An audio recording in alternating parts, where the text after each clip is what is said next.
Welcome, folks. Let's discuss today about the cloud computing.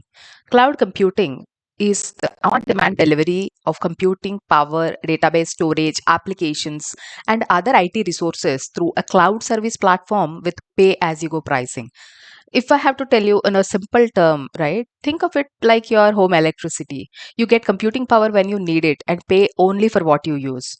Just like you don't need to build a power plant for your home, similarly, we don't need to build a data center for our own computing needs. The primary advantages, as I'm mentioning here, on demand delivery, pay as you go, right type and size of the system, instant access, and easy to use UI for us, right? Which we can have the cloud resources. The platform enables dynamic provisioning of computing resources with precise control over type and size specifications, offering instant deployment capabilities, right? Need a powerful computer, or we need a small computer, or we need 10 computers today or 2 tomorrow. The cloud gives us exactly what we need in seconds, just like adjusting the temperature in your thermostat. Similar way, we get it immediately what we need within seconds. We can provision the our needed required computers, right? Cloud providers maintain normally sophisticated infrastructure while presenting users with intuitive web-based interfaces for resource management and service provisioning, right? So this is what I'm talking about, easy to use UI. Think of it like a website where you can control powerful computer storage and databases without ever seeing the actual hardware, like controlling your smart home devices through an app, right?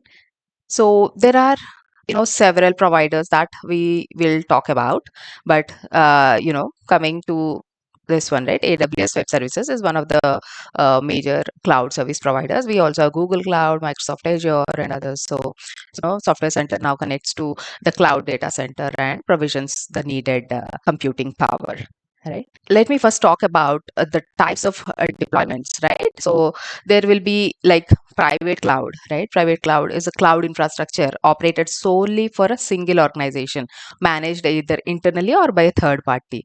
So if you think it in a smaller or a simple terms, it's like your private digital playground, like having a dedicated gym at your home only you can use, right? Similarly, this is your own cloud, your own data center and your office. Then there is public cloud. Public cloud is computing services offered by third party providers like AWS, Azure, Google Cloud over the public internet, right? So it's like a public utility. Everyone uses the same infrastructure but has their own secure space here. Coming to the hybrid cloud, right? Hybrid cloud is actually the integration of both these types, right? Private cloud plus public cloud. So integration of these two services with orchestration between the platforms. In simple terms, if we have to say, using both private and public services, keeping sensitive data in your private cloud while using public cloud for everything else. For example, if you take healthcare companies, they cannot, make the patient data or some specific data public. So that's a very private information, which the FDA or other organizations wouldn't allow. So those will be maintained within your private infrastructure or private data center, and then remaining other information can be hosted on the public cloud, right? So if we go to some of the cloud advantages, or maybe the systems, right, examples, if I take, you can take Gmail, Dropbox, Prime, Netflix, and Google Drive. So these all are kind of hosted on different cloud services, right? So if you take Gmail and Google Drive are on Google Cloud, Dropbox, Prime, Netflix, I think these all are on AWS, right? So coming to the five essential characteristics of cloud computing. So on demand self service, right? So users can provision resources automatically without requiring service provider intervention here. So get what you need instantly without asking for permission, like using your own ATM card instead of visiting a bank, right?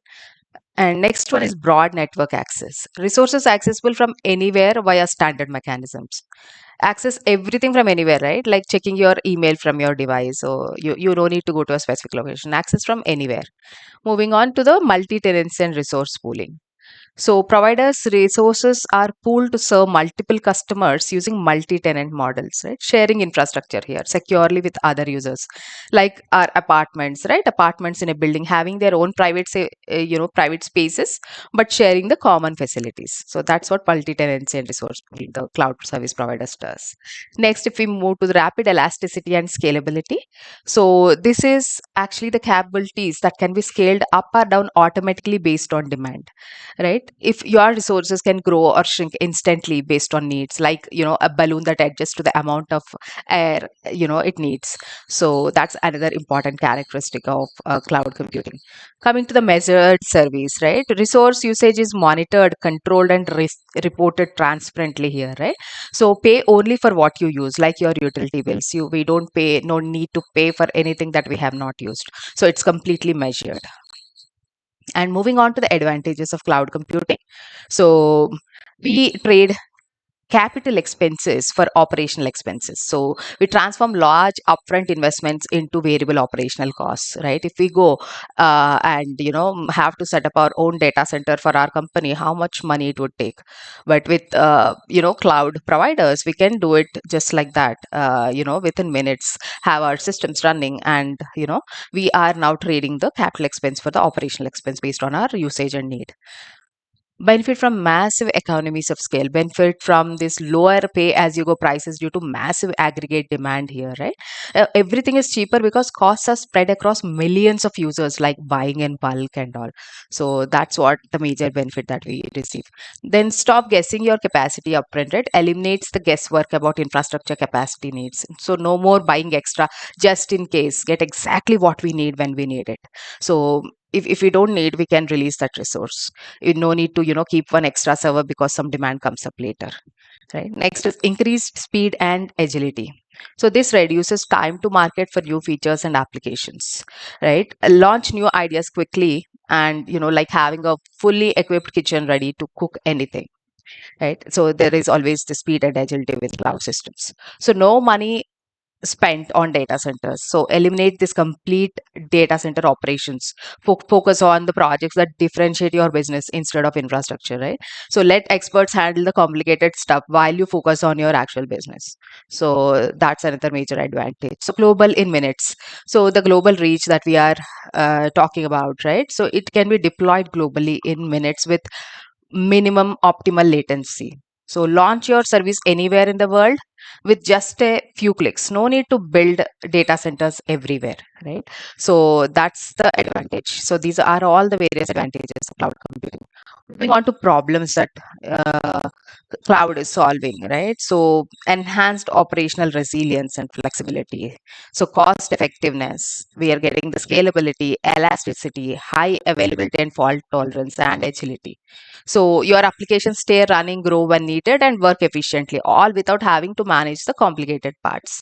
So this comprehensive model has revolutionized the IT infrastructure management, right? Enabling organizations to focus on innovations rather than infrastructure maintenance.